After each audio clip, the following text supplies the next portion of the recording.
Hello बच्चों, हमारे सामने एक सवाल है। महासागरों से प्राप्त हो सकने वाली ऊर्जाओं की क्या सीमाएं हैं? तो आइए हम इस सवाल की मुख्य अवधारणा को समझते हैं। मुख्य अवधारणा में हम सबसे पहले ये समझेंगे कि लहरों का निर्माण कैसे होता है। समुद्र में, महासागरों में जो लहरें बनती हैं, तो लहरें कैसे बनती हैं? तो लहरें बनने का जो कारण होता है वो सूर्य और चंद्रमा की गुरुत्वाकर्षण शक्ति होती है। सूर्य चंद्रमा के गुरुत्वाकर्षण शक्ति के कारण महासागरों में लहरों का जन्म होता है। अब लहरों में गतिज ऊर्जा होती है। लहरों में कौन सी ऊर्जा होती है? गतिज ऊर्जा होती है।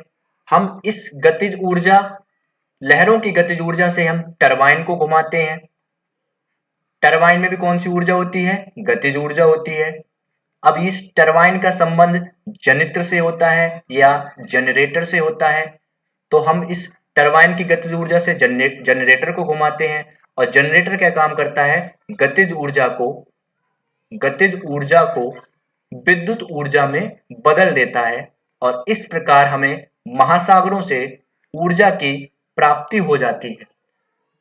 अब हम आइए सवाल के बारे में देखते हैं कि हमारे सवाल में महासागरों से प्राप्त हो सकने वाली ऊर्जाओं की सीमाएं बतानी है। तो हम सीमा देखते हैं। सबसे पहले हमने देखा कि हमको महासागरों से ऊर्जा प्राप्त करने के लिए लहरों की आवश्यकता थी। तो पहले ही हमारी सीमा हो जाएगी कि शक्तिशाली शक्तिशाली लहरों की आवश्यकता। अगर शक्तिशाली लहर नहीं होंगी महासागरों में तो हम उससे ऊर्जा प्राप्त नहीं कर सकते। दूसरा ये हमने देखा कि लहरों की गतिज ऊर्जा हमारी टरबाइन पर ट्रांसफर हो रही थी, स्थानांतरित हो रही थी। अब लहरों की गतिज ऊर्जा को टरबाइन में स्थानांतरित करने के लिए हमको पानी को इकट्ठा करना होता है और पानी इकट्ठा करने के बाद में हम उसको टरबाइन पर छोड़ते हैं, फिर हमारी टरबाइन घूमती है। तो हमको पानी इकट्ठा करने के लिए बड़े बड़े डैम बनाने होंगे। तो दूसरी हमारी सीमा हो जाएगी बड़े डैमों की आवश्यकता। बड़े डैमों की आवश्यकता बड़े-बड़े डैमों की आवश्यकता, बड़े-बड़े बांधों की आवश्यकता। तीसरा हम देखते हैं कि जो लहरें हमने अभी देखा कि लहरें जो उत्पन्न होती हैं वो सूर्य और चंद्रमा की गुरुत्वाकर्षण शक्ति के कारण उत्पन्न होती हैं।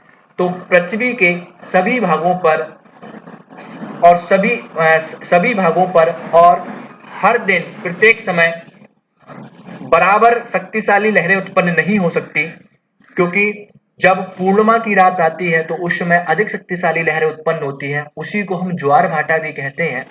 तो इसके तीसरी जो सीमा हो जाएगी वो सूर्य और चंद्रमा की गुरुत्वाकर्षण शक्ति हो जाएगी।